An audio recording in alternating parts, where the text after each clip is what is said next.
Time 12:14 అవుతుంది. మేము పక్కింటికి పోతాను, ఎందుకంటే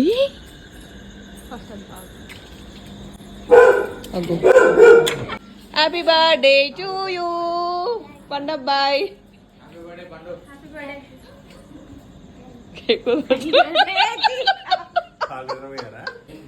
బర్త్డే విషయం చెప్పినమ్మా, కేక్ మాకు ఇచ్చేయాలి, పట్టుకొని పోతాం.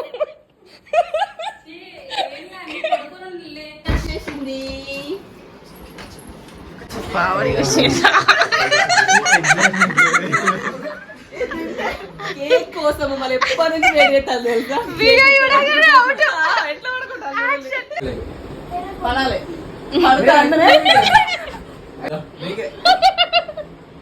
హ్యాపీ బర్త్డే టు యూ పండు.